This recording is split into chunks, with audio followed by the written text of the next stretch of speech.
Good morning বন্ধুরা, কেমন আছো সবাই? আশা করি আমার পরিবারের সমস্ত বন্ধুরা খুব ভালো আছে আর সুস্থ আছে। আমি মৌমিতা চলে এলাম আবারও একটা নতুন ভিডিওর সাথে। আশা করছি আজকের ভিডিওটাও তোমাদের খুব ভালো লাগবে।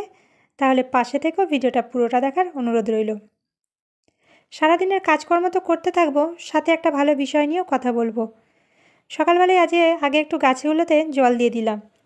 কয়েকটা দিন বৃষ্টি সেভাবে হচ্ছে না, তা প্রথমে একটুখানি মাটিগুলো ভিজিয়ে দিয়েছি, তারপরে গাছের পাতাগুলো না ওপর থেকে একটু স্প্রে দিয়ে দিলাম। যাই হোক, একদম চলে যাব আজকের বিষয়। তোমরা তাহলে আমার সারাদিনের কাজকর্মগুলো দেখতে থাকো আর কথাগুলো মন দিয়ে শুনতে থাকো। তুমি কি মনের দিক থেকে খুব সরল? যদি উত্তর হ্যাঁ হয় তাহলে আমার কথাগুলো একটু শোনো। সরল মানে আমরা বুঝি বোকা। যারা সরল প্রকৃতির হয় আমরা বলি যে দেখো মানুষটা না খুব বোকা, সাদামাটা মানুষ, মনের মধ্যে না কোনো পেঁয়াজ নেই। তবে একটা কথা কি জানো তো, সরল হওয়া আর বোকামির মধ্যে কিন্তু পার্থক্য আছে। আর যারা খুব সরল প্রকৃতির হয় তাদেরকে না মানুষ বোকাও বানায় ভীষণভাবে।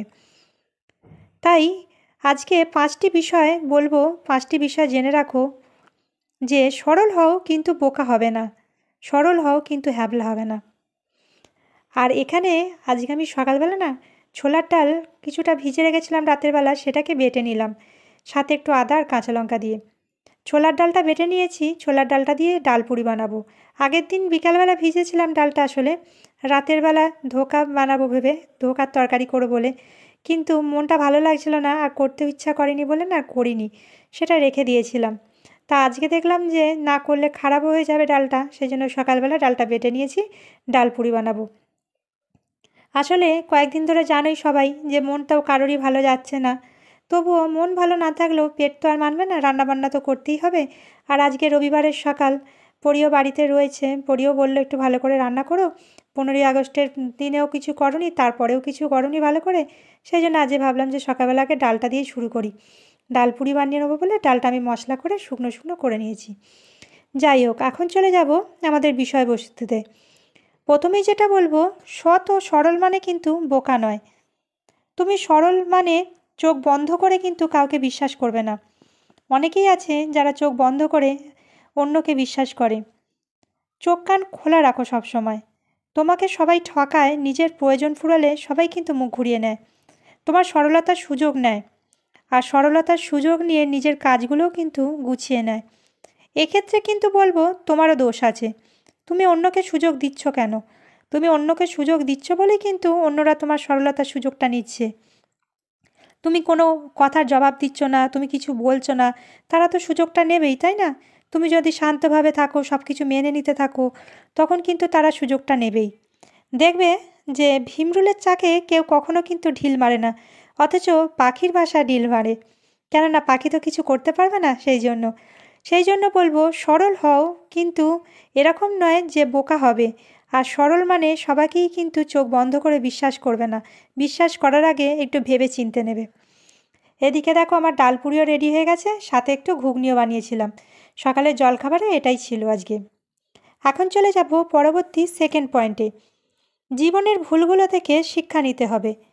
তোমার অতীতে করা ভুল, যে কোনো ক্ষেত্রে কারোর কাছ থেকে আঘাত পেয়েছো, কেউ তোমাকে ঠকিয়েছে, সেই ভুলগুলো থেকে কিন্তু শুধরে যাও। সেই ভুলগুলো থেকে আগামী দিনে এটা ভেবে নাও যে আগামী দিনে একটাও ভুল করবে না। আর নিজেকে অতটাও সরল হতে দেবে না যে অন্যরা তোমাকে বারবার ঠকিয়ে যাবে। বারবার সেই একই ভুল কিন্তু করো না। ভুল মানুষ একবারই করে, কিন্তু বারবার করে না। পরবর্তী 3 নম্বর পয়েন্টে যাব। 3 নম্বর যেটা বলবো, জীবনে না বলতে শেখো। সবসময় কিন্তু সবার কথা মেনে নিতে হবে এরকমটা নয়। তোমার যদি মনে হয় এই কাজটা তুমি পারবে না, তো সাথে সাথেই না বলতে শেখো যে আমি এটা পারবো না, আমি এটা করব না। সবসময় সব কিছুতে হ্যাঁ বলাটাও কিন্তু অনেক ক্ষেত্রে না সঠিক হয় না। নিজের ভালো লাগা, নিজের খারাপ লাগারও একটা ব্যাপার থাকে। আর নিজের ভালোর জন্য কিন্তু না বলতেও শিখতে হয়। আর না বলা মানে এই নয় যে তুমি খারাপ হয়ে গেলে। প্রয়োজনে নিজের ভালোর জন্য কিন্তু না বলাটাও দরকার আছে। আর না বলতে শিখলে কিন্তু তুমি নিজেকে মানসিকভাবে শক্তও করতে পারবে আর নিজেকে দৃঢ় করতে পারবে। আর এখন দেখো এদিকে দুপুরে রান্না বসিয়ে দেবো। দুপুরে রান্নার জন্য ফ্রিজেতে কিছুটা চিকেন ছিল, সেটা বার করে নিয়েছি। আগেকারের আনা ছিল, কিন্তু চিকেনটা না রান্না করিনি। আজকে ভাবলাম যে চিকেনটা বার করে একেবারে বিরিয়ানি বানাবো, দক্ষিণ ভারতের স্টাইলে বানাবো। চালটা একসাথেই মাংসর সাথে দিয়ে বানিয়ে নেবো, আলাদা করে ভাতটাকে আর সেদ্ধ করব না। সেই জন্য আমি সমস্ত রেডি করে নিয়েছি। আর তোমরা তো দেখেইছো আগেও আমার ভিডিওতে, আমি বিরিয়ানিতে কোনো রকমভাবে গোলাপ জল, কেওড়া জল এগুলো ব্যবহার করি না, কেননা হাজব্যান্ড পছন্দ করে না, আর তার সাথে আমারও খুব একটা ভালো লাগে না। আমরা এই দক্ষিণ ভারতের স্টাইলের পুদিনা পাতার গন্ধটাই বেশ ভালো লাগে, পুদিনা পাতার সেন্টটা, সেইভাবেই বানিয়ে নেবো। তোমরা তাহলে দেখতে থাকো আমি কিভাবে বানাচ্ছি বিরিয়ানিটা। এখন চলে যাব পরবর্তী 4 নম্বর পয়েন্টে। উত্তর দিতে শেখো। ভুলকে ভুল বলতে শেখো, প্রতিবাদ করতে শেখো। তোমাকে অভিযোগ করছে, তোমাকে খারাপ কথা বলছে, এরকম মানুষও অনেক রয়েছে। বিনা কারণে অভিযোগ করছে, বিনা কারণে খারাপ বলছে, আর তুমি কিন্তু চুপচাপ দাঁড়িয়ে দাঁড়িয়ে শুনছো। নরম মনের মানুষ হলে একটুতেই কেঁদে ফেলছো, অতটাও সরল হলে চলবে না। অনেক হয়েছে, উত্তর দিতে শেখো, সোজা হয়ে দাঁড়াতে শেখো। নিজের আত্মসম্মান রক্ষার্থে কিন্তু প্রতিবাদ করতে শেখো। ভুলকে ভুল বলাটাও কিন্তু প্রয়োজন রয়েছে, সবসময় চুপচাপ থাকারও প্রয়োজন নেই। চুপ থাকা ভালো ঠিক কথাই, কিন্তু মাঝে মাঝে প্রতিবাদটাও করতে হয়। যখন ওই কথাতেই আছে না, জলটা মাথার ওপর দিয়ে বেরিয়ে যায়, তখন কিন্তু আর চুপ করে থাকা যায় না, তখন কিন্তু প্রতিবাদ তোমাকে করতেই হবে। নিজেকে অতটাও সরল ভেবো না, নিজেকে অতটাও দুর্বল করো না। নিজেকে যত দুর্বল করবে, অন্যরা কিন্তু তোমাকে ততটাই তার সুযোগ নেবে। তোমার সরলতার কিন্তু সুযোগটা কেউ নিতে ছাড়বে না। তাই নিজেকে বোকা বানিও না। চুপচাপ থাকা ভালো, শান্ত হওয়া ভালো, বুদ্ধি দিয়ে চলা ভালো, কিন্তু তা বলে অতটাও সরল, অতটাও হ্যাবলা হওয়া ভালো নয়। তাই উত্তর দিতে শেখাটাও কিন্তু খুব প্রয়োজন রয়েছে। আর এখানে দেখেছো আমি কিন্তু বিরিয়ানিটা বসিয়ে দিয়েছি। বিরিয়ানিতে প্রথমেই গোটা গরম মশলা কিছু ফোড়ন দিয়ে দিয়েছিলাম, তারপরে চিকেনটা না একটু ভেজে নিয়েছি। আর এখন শুকনো গুঁড়ো মশলাগুলো দিয়ে দিচ্ছি, ধনে, জিরে, তার সাথে বিরিয়ানি মশলা, লঙ্কা গুঁড়ো, গোলমরিচ গুঁড়ো সমস্ত একসাথে দিয়ে দিয়েছি। এখন এবার মাংসটাকে ভালো করে একটু কষিয়ে নেবো। তবে যেরমভাবে চিকেন কষাই ততটা কষাবো না, কেননা বিরিয়ানির মাংসটা না একটু সেদ্ধ সেদ্ধই ভালো লাগে, বেশি মশলা হয়ে গেলে খেতে ভালো লাগে না, সেই জন্য হালকা করেই করবো। আর এখন এখানে দেখো কেটে রাখা পুদিনা পাতা আর ধনে পাতাটাও দিয়ে দিলাম।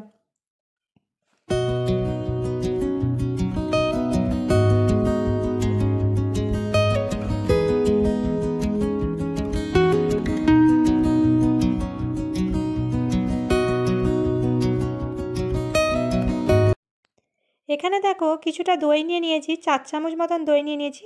দইটাকে না একটু ভালো করে ফেটিয়ে নিলাম। তারপরে এবার চিকেনেতে মিশিয়ে দেবো, মিশিয়ে দিয়ে খানিকক্ষণ নাড়াচাড়া করে নেবো। আর এখনও পর্যন্ত যে সমস্ত বন্ধুরা আমার ভিডিওটা দেখলে, ভিডিওটাতে একটা লাইক করতে ভুলো না।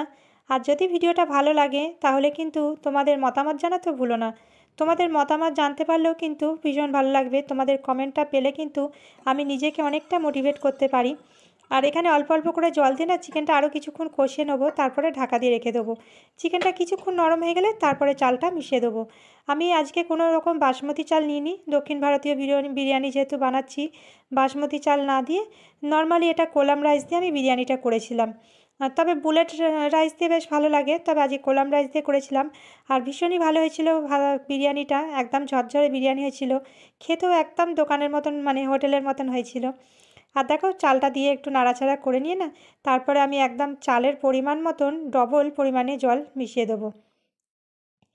আর যদি কেউ বন্ধু এখনও পর্যন্ত আমার চ্যানেলটা সাবস্ক্রাইব করে না থাকো, আমার চ্যানেলে প্রথমবার এসে থাকো, আমার ভিডিওটা প্রথম দেখে থাকো, তাহলে চ্যানেলটা সাবস্ক্রাইব করে নিয়ে পাশে থাকার অনুরোধ রইল, যাতে করে আমি তোমাদের সাথে ভালো ভালো মোটিভেশনাল ভিডিও তোমাদের সঙ্গে শেয়ার করতে পারি, তোমরা একটু হলেও নিজেকে মোটিভেট করতে পারো। চলো এখন চলে যাই পরবর্তী 5 নম্বর পয়েন্টে। নিজেকে মূল্য দিতে শেখো। তুমি নিজেকে যদি নিজেই মূল্য দিতে না পারো, তাহলে অন্যরা তোমার মূল্য দেবেই না। তুমি নিজেকেই যদি নিজে দুর্বল ভাবো, ছোট ভাবো, তাহলে তো অন্যরা তোমার সুযোগ নেবেই, তাই না? তাই নিজেকে মূল্য দিতে শেখাটা কিন্তু প্রথম প্রায়োরিটি আমাদের। নিজেকে যদি নিজে মূল্য দিতে না পারি, নিজেকে যদি সবসময় ভাবি আমি তো বোধহয় অনেকটা দুর্বল, আমি অন্যদের মতন সব কিছু পারি না, আমি হয়তো কিছু পারি না, আমার হয়তো কোনো গুণ নেই, নিজে যদি নিজেকে এভাবে বারবার ধরে ছোট করতে থাকি, নিজের কাছে নিজেই যদি মনে হয় যে আমি মন থেকে দুর্বল হয়ে যাচ্ছি, তাহলে অন্যরা কি করে আমাদের মূল্যটা দেবে, তাই না? অন্যরা তো আমাদের সরলতার, আমাদের দুর্বলতার সুযোগটাই নিতে থাকবে। তাই নিজের মূল্যায়নটা নিজেই আগে করতে শেখো। আর আমি বিরিয়ানিটা বসিয়ে দিয়ে না ভাবলাম রান্নাঘরের কাজগুলোই সেরে নিই। ঘরের কাজ মোটামুটি করে নিয়েছি রান্না করার আগেই, কিন্তু বিরিয়ানিটা বানাতে সময় লাগবে। ভাবলাম যে বাসনগুলো ধোয়া রয়েছে সেগুলোকে আগে গুছিয়ে পরিষ্কার করে নিই, তারপর রান্নাটা হয়ে গেলে তারপর স্নানে যাব। আর তার মাঝখানে আবার পরিও বাড়িতে রয়েছে, পরীকে স্নান করাতে হবে, একটু টাইমও লেগে যাবে।